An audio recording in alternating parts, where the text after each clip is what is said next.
My name is Reuben Twin. I am an Oglala Lakota from Pine Ridge, South Dakota, and I've moved out here in '85, and so I've been in the Washington area since 1985.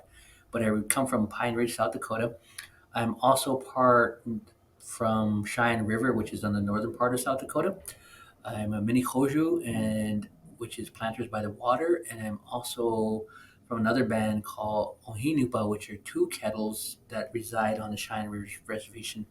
I'm also part Northern Cheyenne from over there in Ashland in the Cheyenne country in Montana. So I also have a little bit of that background. I'm a little bit Irish and a little bit Scottish as well.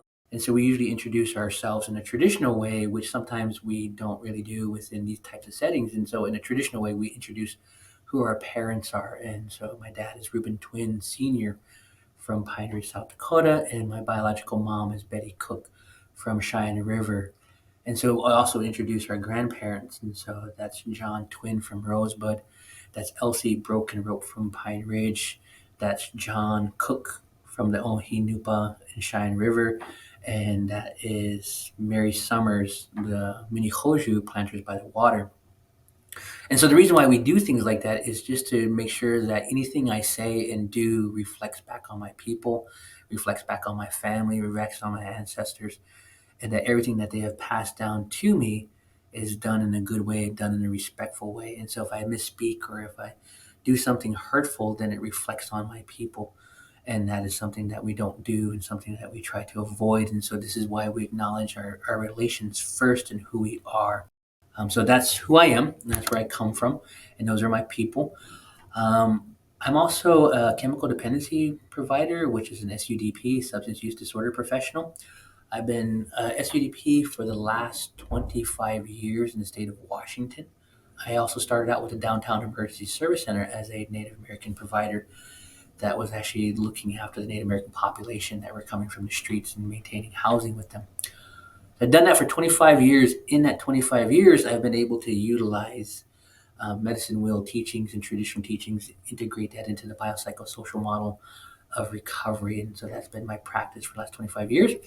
The last 3 years, I've actually been a program manager for Mother Nation, and Mother Nation is a nonprofit organization that helps out with domestic violence, housing resources, as well as other type of resources for Native American communities.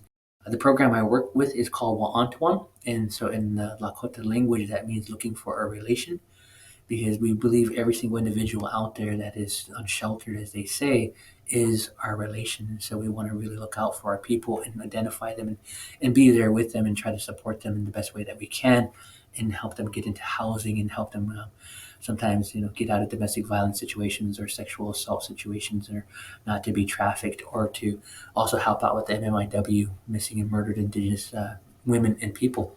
But at the same time, the benefits of gaming and how it relates to our people in our communities and the benefits that come from that for the resources for our people. But there has to be some cautionary things in there and understanding that how it relates to substance use in regards to the psychological process of our neurotransmitters and receptor slots and dopamines and all this other stuff, but helping that transition so that they understand that when we do gaming, it can be seen as a cultural thing, but at the same time, the unhealthiness of gaming can be also put into our traditional practices of what we call slahal or stick games or moccasin games or bone games or hand games, which are tribally traditional ways of commerce and traditional ways of entertainment and camaraderie of the old ways, and how we have our current gaming process and how that can be blended into the new way, can be blended into the old way, and at the same time, impact that traditional process of what we used to do.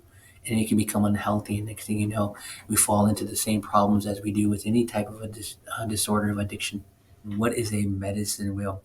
Um, Individuals have said Native Americans identify a circle and that Native Americans like it. And so that is true, but it is a plains concept mostly in a circle. I wish I would have brought a medicine wheel with me. But a medicine wheel is a circle, and it's divided into four quadrants.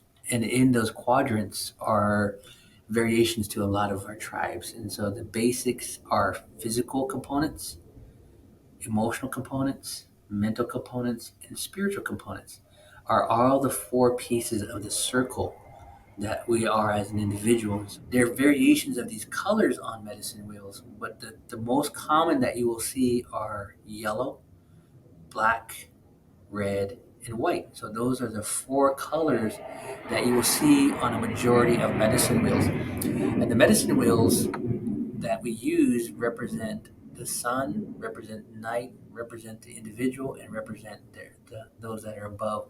So that's why we look at the four colors in that concept. Other tribes bring in green, some bring in brown, and how they form in the medicine wheel is unique to its people and how they do that. And so some quadrants it might be yellow, and some other tribes it might be white. But we majority of our tribes believe that the and if I were to look at this in this way, this would be the east is the sun, and so the beginning of a day, and then the black would be on the west, which is the setting of the thing and the beginning of night. And so that is the duality and the balance within nature and within life. And so majority of tribes will agree in that context that yellow is the east and black is the west, the north being red, or sometimes it could be blue, sometimes it could be green. Sometimes in the south, it could be white, it could be blue, it could be green. And so those are interchangeable based on the tribes, but a majority of tribes will believe on those concepts right there. In the physical, that would be variations of quadrants based on that tribe and their teachings and what quadrant that would go into. The emotional as well. Some would actually would believe that the mental and emotional will come together, and then they will put in social into one of those quadrants. And so then when we're talking about gaming, that's where that physical and that social would then be talked about and how that relates to the mental and emotional process. And then in the spiritual process, then we can also talk about how that also deprives that part of our spirituality. It could sometimes be cultural or spiritual abuse when we're talking about gaming outside of really what it was meant to be for, which was commerce and entertainment and a way of socializing and a way of just interacting with one another. And then it becomes that disorder that we're talking about and that unhealthiness, and then it skews all of that. And so the medicine wheel that we use has four quadrants, four colors, variations of these what's in each quadrant. And so, if you go into Wyoming, Wyoming has the oldest medicine wheel that has a many amount of spokes, and that's why some people say it's the thing that has spokes in it, which is very true.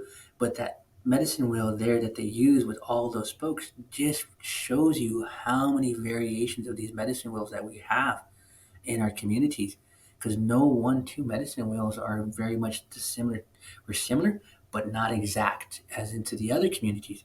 It's a more modern day term that we use, medicine, because there's physical medicine, there's emotional medicine, which are good words and kind words, and there's mental medicine, which are good thoughts and good words and good things, and then there's spiritual medicine and prayers and songs. And so medicine means that it's just not what we say within the Western culture. Here's your medication and take it, you're going to be well. It also pertains to here's a song that you can sing when you're feeling down and you're feeling sad, which is emotional, because you're carrying trauma and then you've been exposed to trauma that has actually been coming forward, and you're experiencing that trauma, and now you're feeling that trauma.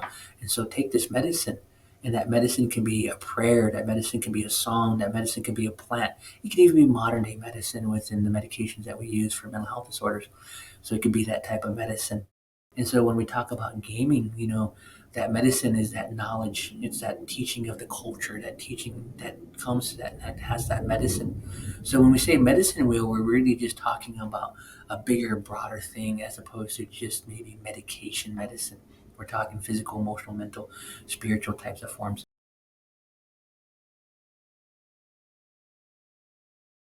So how might a medicine wheel be used by an individual in a recovery journey? That is an interesting thing. One of my individuals that I work with had asked me that same question, and she was talking about that. She goes, Ruben, I like the medicine wheels and how you use it and everything that you shared with me. She goes, and so how do you identify yourself with the medicine wheel? And I said, within the mainstream society, within academia, I said everything is based on best practices. And best practices are defined by research, and research then determines whether it's best practices or not. And I said, that scientific principle that comes with that. I said, so when we look at that, when we talk about best practices, medicine wheel teachings are not researched. There's because it's been a guarded thing due to historical and intergenerational trauma. So we've never really put this in mainstream society, and anybody that's from academia that approaches our culture due to historical trauma and intergenerational trauma of mistrust with the United States government, we're going to be closed to sharing this information. Everything that we're doing is oral history, and that's qualitative. And qualitative is sometimes hard to convert into quantitative. So I said, give you an example. I said, when was the last time somebody went into a Native American church ceremony and come out and says, on a scale of 1 to 5, how would you rate that ceremony? As somewhat helpful, partially helpful, completely helpful, or was it very helpful? You don't ask those questions when we come out of ceremony. On a scale of 1 to 5, how potent was that peyote medicine that you took in? On a scale of 1 to 5? Was it extremely powerful and potent, or was it somewhat potent, or was it not so potent? How would you rate that? I said that's being very disrespectful to our ceremonies and our medicines. So you won't ask those questions, and at the same time, we won't allow you around our ceremonies to ask those questions because it's disrespectful. So you're not going to get quantitative data to say that that's best practices in regards to helping somebody in long-term recovery, into long-term recovery, or to deal with some type of disorders that might be from the DSM-5. So you're not going to get that quantitative data for that process. You're only going to get a qualitative data. And I said, and then there again, that's really hard to say that we're going to bill for that, we're going to pay for that. And so when we look at how do we begin that recovery journey, so when a person goes into these ceremonies, I said, right now, I said, I'm a practitioner of the medicine wheel. And I said, and as I share my teachings with you, you are now a student of the medicine wheel. I said, and so we're going to borrow Western culture words, and we're going to say, I'm a practitioner of the medicine wheel, and you are a student of the medicine wheel. In turn, you will become a practitioner of the medicine wheel. And so when we look at that question, it says, how my medicine will be used to individual recovery, it's applying it to it and then getting outside of that. Is it effective? Well, all you need to do is look at the population of people getting well in long-term recovery within the Native community. That quantitative data that shows more Natives are enter into long-term recovery. And well, how did you get into long-term recovery? Well, I went back to my traditions and my teachings and my traditional ways, which are partly the medicine wheels.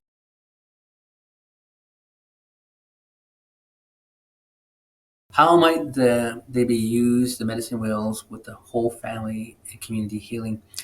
So the medicine wheels that I use are the first medicine wheel, which I call the individual, and that covers the physical, the emotional, the mental, and the spiritual. And so we're talking about you. That would be, if we were to transfer that, that would be equivalent to intensive outpatient, because we're just going to address you. We're going to address the physical addiction piece. We're going to talk about the neurotransmitters, the chemicals.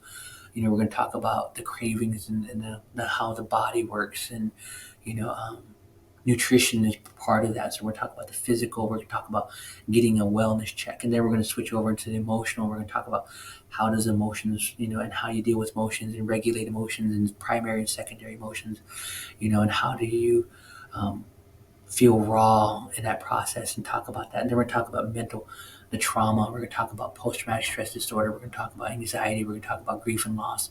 We're going to talk about things that you've seen in your life that you carry with you mentally, and how those get triggered, and how you process through that, and some of the things you can be using to help you with that. And then spirituality, how you begin to cultivate that something greater than yourself that can help you get into long-term recovery, or get you into our traditional practices, or into your ways. So that's the first medicine wheel I like to use, and then I switch over into the second medicine wheel. And then the second medicine wheel, that's where I call that one the external medicine wheel, or the community medicine wheel, or I like to call it also outpatient medicine wheel. Because now we're going to talk about how do you begin to relate to you, relate to your family, relate to your relationships, and how do you relate to your community. And so that falls within the second medicine wheel. How does, once you're well, how does that relate to your family? How does the family, within the teachings that you have, and this is where we begin to convert from this classical dysfunctional family of a lost child, a scapegoat, a clown, a dependent, a codependent, the enabler, the missing child. How do we begin to look at that? But then how does that relate to the Native community? How does that relate to the tribal community?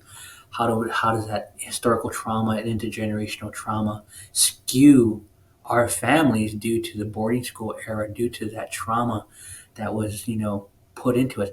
And so when we look at that medicine, well, we're going to talk about that in that family.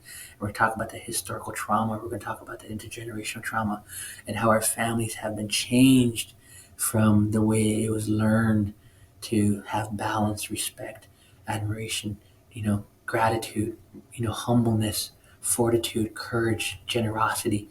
The values that are passed down in our families was removed during that time. And what was in place was, that authoritarian type of parenting.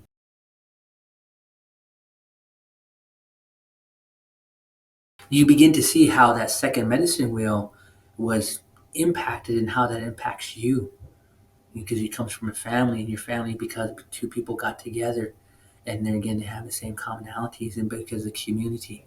And so when the community is sick, you're going to see relationships that are not how well. And when they form a family, that family then becomes unwell.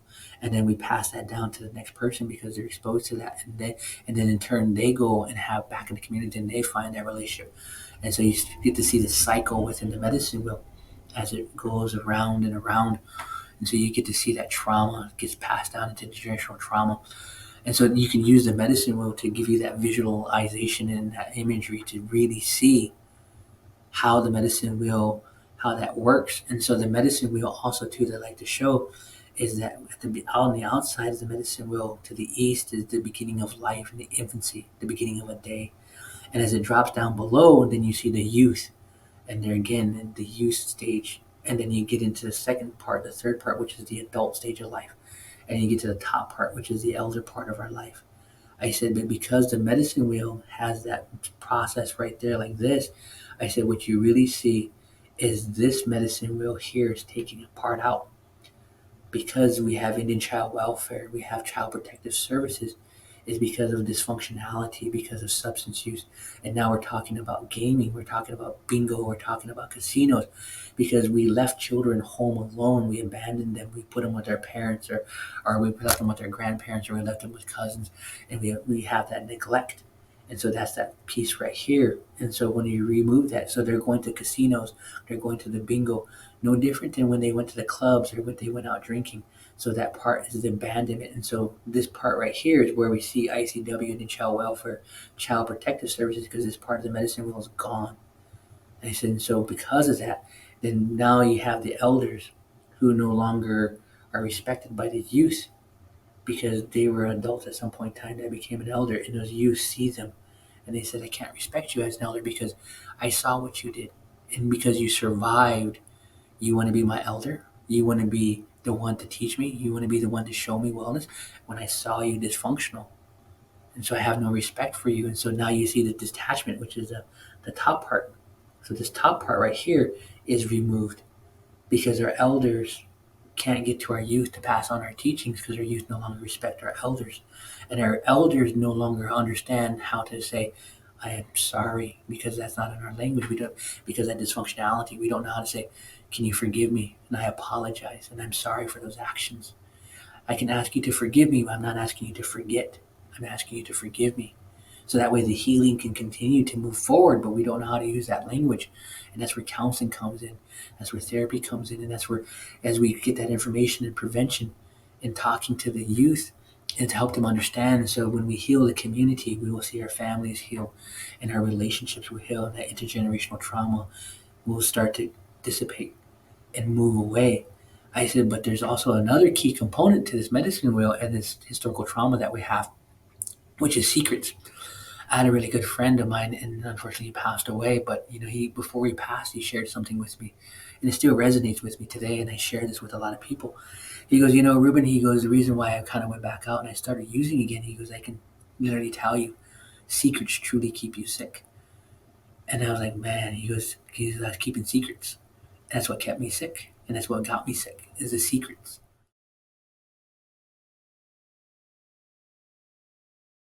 And that blends very well into our culture because in the community, we had to hide our traditions and our ceremonies and our practices because we were not citizens until 1927. And so the Freedom of Religion Act comes along and we're allowed to practice that. But prior to 1927 and the Freedom of Religion Act in the 70s, we were not allowed to practice our traditional ceremonial ways. And so we had to hide it. And so we had to hide our ways so well so that way society who deemed it as, not best practices or, pagan religion or however you want to use these terms, but because they were used against us and because it was illegal to practice that, we hid it so well that we hid it from our own people. And so when we hid it from our own people, we kept that secret. And because it was so hidden so well, so that prying eyes wouldn't see it and it wouldn't be reported to the government and the government wouldn't come and arrest us. In that concept, we kept that a secret. And that's what kept us sick, is because we didn't get the medicine out. We didn't share the medicine with the community. We didn't share it with the families. We didn't share it with the individuals. And so there again, so secrets do keep us sick. So how do we begin to heal our community is to be open about stuff, to be open and be open-minded to share our medicines and to share our teachings or things. And so that's how we begin to talk about the medicine wheel. And that's why it's a great opportunity. And I really thank the Gambling Association, to Problem Gambling, for asking me to share what I can share, because that's how we get well, is by me sharing what I was handed and was given to me, and to share that with the people that want to come in and to hear a different approach, a different practice, and to be open minded to hear why it impacted our community. And so I always look forward to sharing the medicine wheels as much as possible. How does it relate to our individuals? How does it relate to gaming? How does it relate to addiction? And how do we begin to get well by using those medicine wheels and taking out the unhealthy and then putting in the healthy, putting in those teachings and those practices, and at the same time, embracing everything, bringing everything in. One thing about disorders that I know is that, as we say, you can't get over on somebody who's been there. So if I have to live this, and if I don't live this, then somebody's going to call BS on me, and they're going to say, "Oh yeah, right, Ruben, you don't even practice this yourself," And so I have to practice this, and so because I practice it, it's very comfortable for me to talk about this, because this is how I live. This is how I go about my daily life. And if I can share that with somebody and get paid to do that, that is the amazing thing. Because it's just, really, what kind of work you do? And I said, I don't do work. I get to hang out with my community. I get to hang out with my people. And when I say my people, I'm talking about the two-leggeds. I get to hang out with our people, whether they're black, red, white, yellow. They're my people. And I get to do that. And people pay me for that. And it allows me to live. And so I'm really thankful for that. I said, but it's not work.